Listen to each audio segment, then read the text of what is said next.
bad. They seem to be just the times you're sure to be late, James. Well, there is this consolation. It's difficult to tell from her cooking whether she's doing her best or her worst. I'm worried about you, dear. You hardly touched a thing at lunch. You must eat. Promise me you will, dear, for my sake. Yes, Mama. That's a good boy. I'll answer. McGuire said he'd call. McGuire must have another piece of property on his list no one would think of buying except your father. Well, it doesn't matter anymore, but it always Hello? seemed to me your father could afford to keep on buying Oh. property. Hello, Doctor. To give me a home.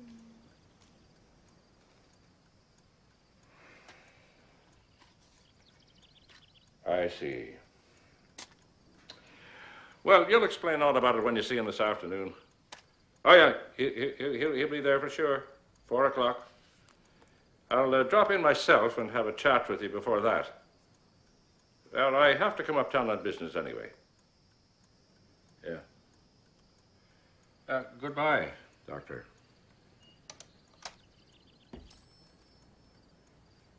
That didn't sound like glad tidings.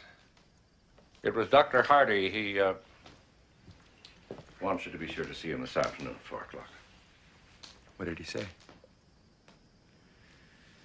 Not that I give a damn now anyway. I wouldn't believe him if he swore on a stack of Bibles. You mustn't pay attention to a word he says, Edmund. Mary.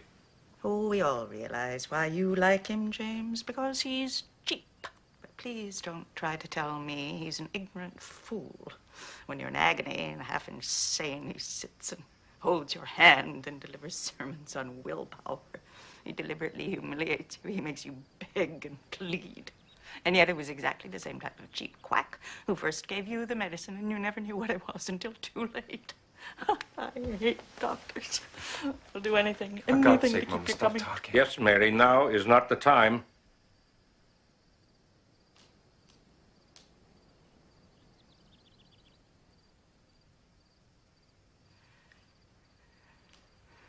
Forgive me, dear, you're right. It's useless to be angry now.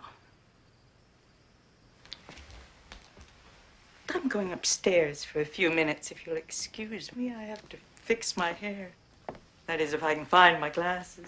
I'll be right down. Mary. Yes, dear, what is it? Nothing. You're welcome to come up and watch me if you're so suspicious. As if that would do any good. You'd only postpone it. I'm not your jailer. This is not a prison. No, I know you can't help thinking it's a home. I'm sorry, dear. I don't mean to be bitter. It's not your fault. Another shot in the arm. You cut out that kind of talk. Have you no pity or decency? Christ, no pity. You ought to be thrown into the gutter. But if I did, you know damn well who'd complain and plead for you till I let you come I back. have all the pity in the world for her. I understand what a tough game to beat she's up against, which is more than you ever have. Cures are no damn good except for a while. The truth is, there is no cure. They never come Christ, back. if I felt the way that you did. Shut well, up, you're... the both of you. What's the good of talk? We've lived with this before, and we'll have to again. There's no help for it. Only I wish to God she hadn't led me to hope this time. By God, I never will again. Well, I'll hope. She's only just started. It can't have got a hold on her yet. She can still stop. I'm going to talk to her. Can't talk to her now. She'll listen, but she won't listen. She'll be there, but she won't be there. You know the way she gets. Yeah, that's the way the poison acts on her always. Every day from now on, it'll be the same, drifting away from us till by the end of each Cut it night. out, Papa. I'm going to get dressed. I'll make so much noise she can't suspect I've come to spy on her.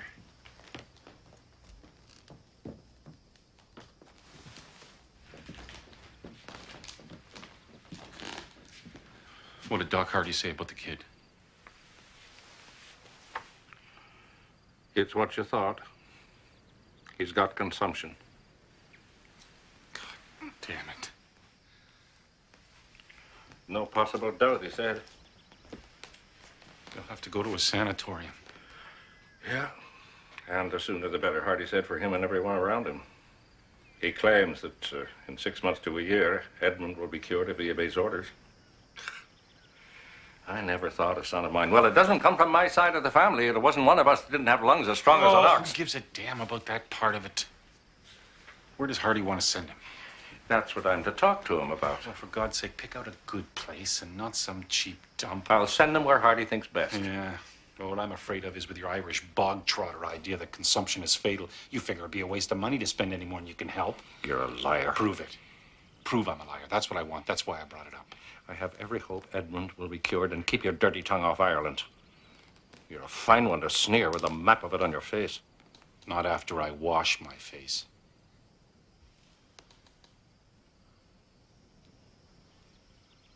All right. I've said all I have to say. It's up to you. What do you want me to do this afternoon now that you're going uptown? I've done all I can do on the hedge until you cut more of it. You don't want me to go ahead with your clipping, I know that. No. You just get it crooked like you get everything else. Well, maybe I better go uptown with Edmund then. The bad news coming on top of what's happened to Mama might hit him hard.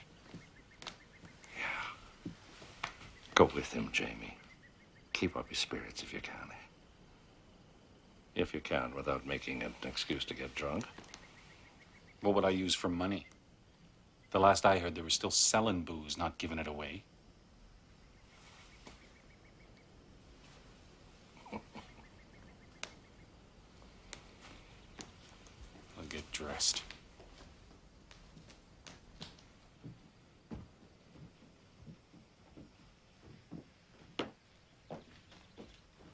You haven't seen my glasses anywhere, have you, James? You haven't seen them, have you, James? No, Mary. What's the matter with Jamie? Have you been nagging at him again? You shouldn't treat him with such contempt all the time. He's not to blame. If he'd been brought up in a real home, I'm sure he would have been different. You're not much of a weather prophet, dear. See how hazy it's getting? I can hardly see the other shore. Yes, I spoke too soon. We're in for another night of fog, I'm afraid. Oh, well, I won't mind it tonight. No, I don't imagine you will, Mary. I don't see Jamie going down to the hedge. Where did he go? He's going with Edmund to the doctor's. He's upstairs changing his clothes. I better do the same thing or I'll miss my appointment at the club. Oh, don't go yet. Dear, I mean, you have plenty of time. You know you boast you can dress in 1/10 the time it takes the boys. There is something I wanted to say. What is it? I've forgotten. I'm glad Jamie's going uptown. You didn't give him any money, I hope. I did not. He'd only spend it on drink. And you know what a vile, poisonous tongue he has when he's drunk. Not that I would mind anything he said tonight, but he always manages to drive you into a rage, especially if you're drunk, too, as you will be. I won't be. I never get drunk. Oh, I'm sure you'll hold it well. It's hard for a stranger to tell, but after 35 years of marriage... I never missed a performance in my life, and that's the proof. And if I did get drunk, it's not you who should blame me. No man has ever had a better reason. Reason? What reason? You always drink too much when you go to the club, don't you?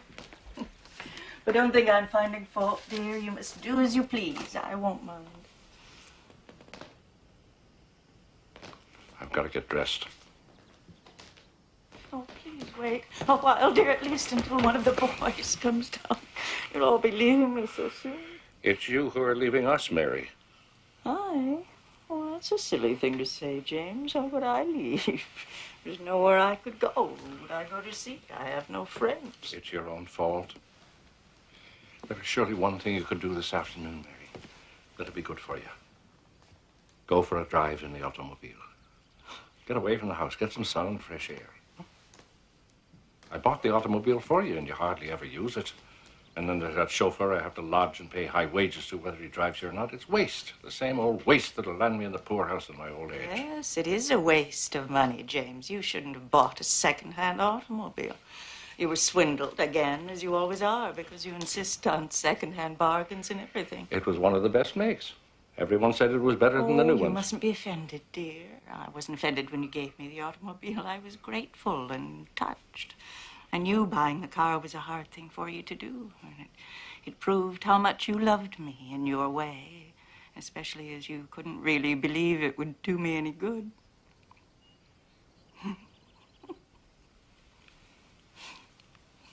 Mary,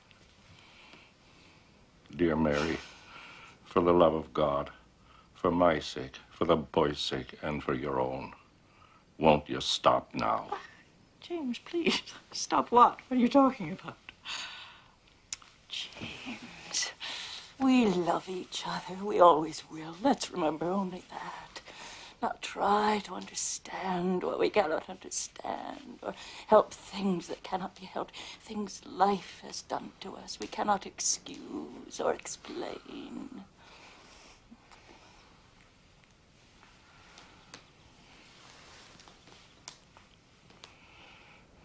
You won't even try?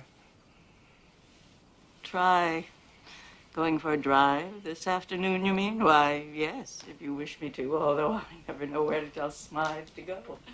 There was a friend's house where I could drop in and laugh and gossip a while, but of course there isn't. There never has been. At the convent, I had so many friends, girls whose families lived in lovely homes. I'd visit them, they'd visit me in my father's home, only naturally after I married an actor. And then right after we were married, there was the scandal of that woman who had been your mistress suing you. Oh, for the love of God, Mary, if you're that far gone in the past already when it's only the beginning of the afternoon, what'll you be tonight?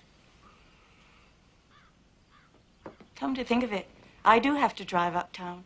There's something I must get at the drugstore. Leave you to have some of the stuff hidden and prescriptions for more. Well, I hope you lay in a good stock. So we'll never have a night like the one when you screamed for it, ran out of the house in your nightdress half crazy, and tried to throw yourself off the dock. I have to get tooth powder and toilet soap and cold cream. Oh, James, you mustn't remember. You mustn't humiliate me so. Mary, I'm sorry. Forgive me. Oh, it doesn't matter. Nothing like that ever happened.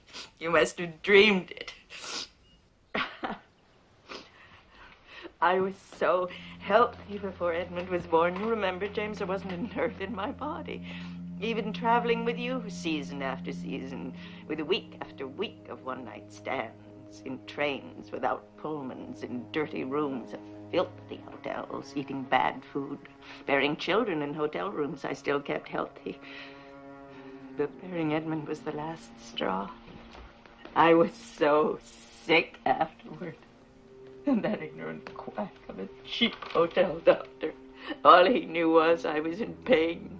It was easy for him to stop the pain. Oh, for God's sake, Mary, forget the past. Why? How can I?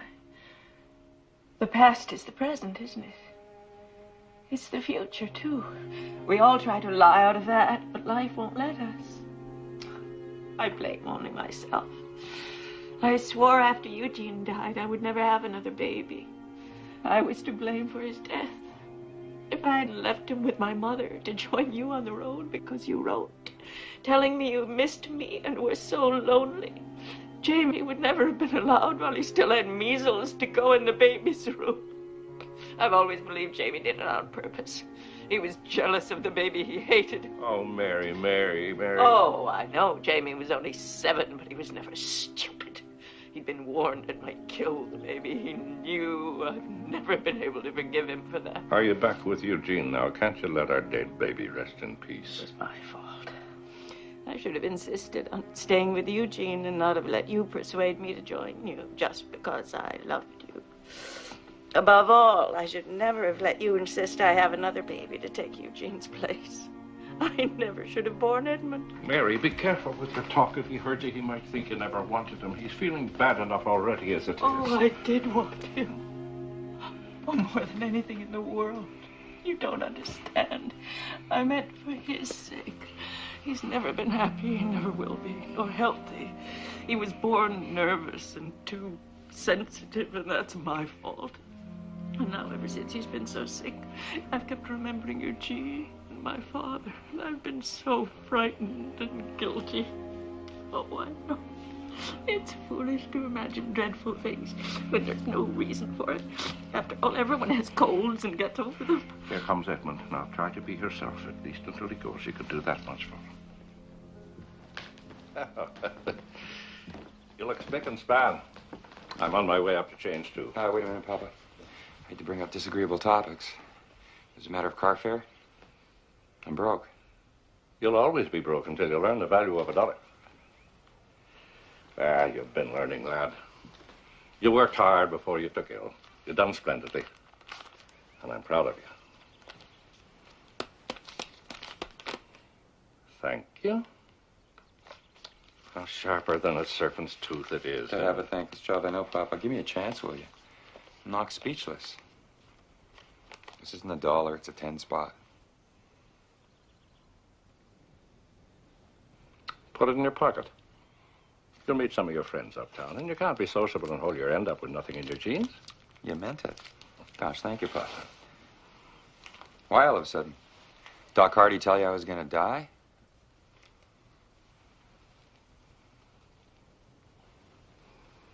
That's a rotten crack. I was only kidding. I'm very grateful, Warner.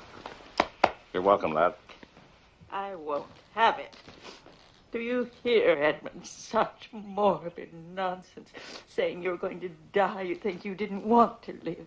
A boy your age with everything before him, it's a pose you get out of books. You're not really sick at all. Mary, hold your tongue. James, it's absurd of Edmund to be so gloomy and make such a great to-do about nothing. Never mind, dear, I'm on to you. You wanted to be petted and spoiled and made a fuss over, isn't that it? You're still such a baby.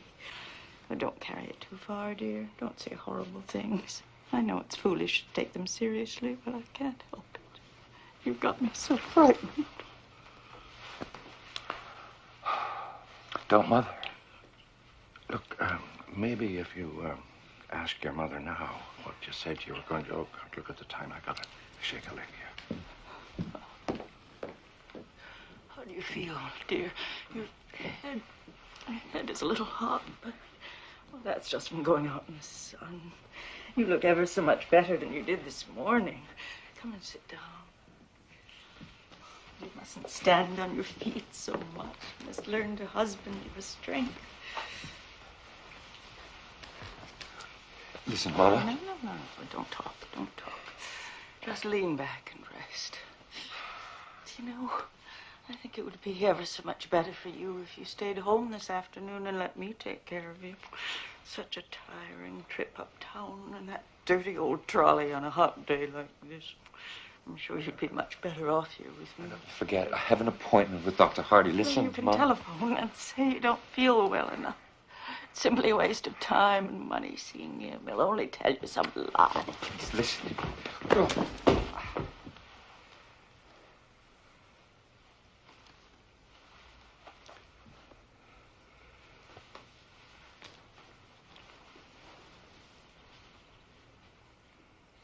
I want to ask you something.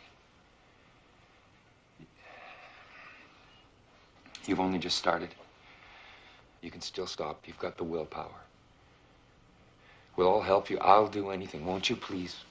Please, don't talk about things you don't understand.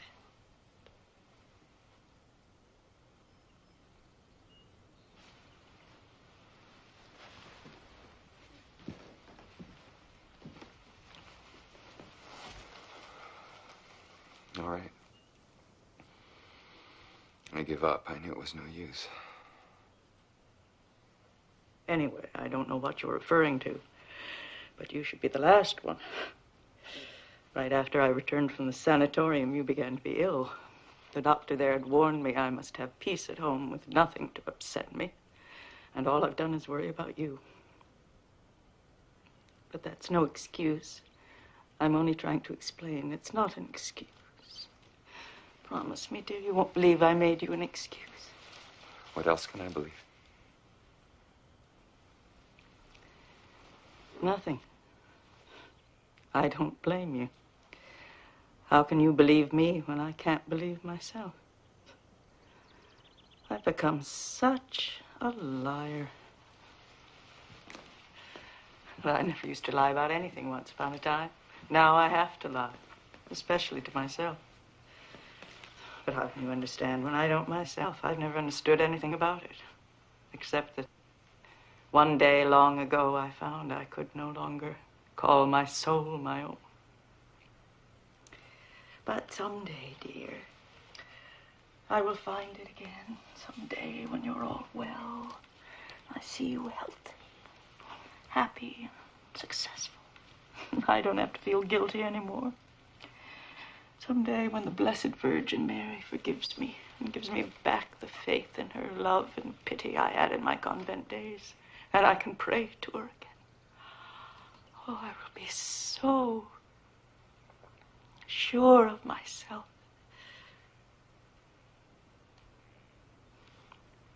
But of course you can't believe that either. Come to think of it, you might as well go uptown. I forgot I'm taking a drive. I have to go to the drugstore. You would hardly want to go there with me. You'd be so ashamed. Mama, don't. I suppose you will divide that $10 your father gave you with Jamie. You always divide with each other, don't you? Like good sports. Well, I know what he'll do with his share. Get drunk someplace where he can be with the other kind of woman he understands or likes. Oh, Edmund, promise me you won't drink. It's so dangerous. You know Dr. Hardy. I thought he was an old idiot. Edmund. Come on, kid, let's beat it.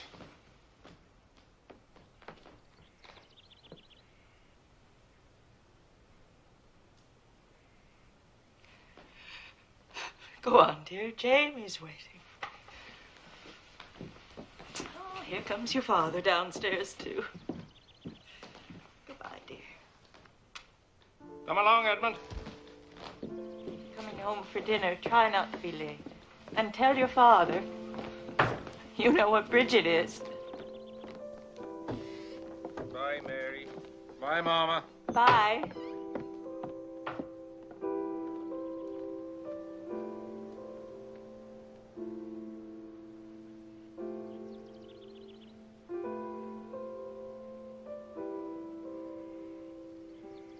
It's so lonely here.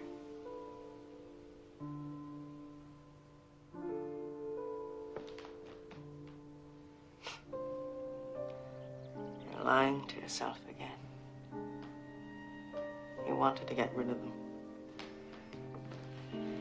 Their contempt and disgust, unpleasant company. You're glad they're gone.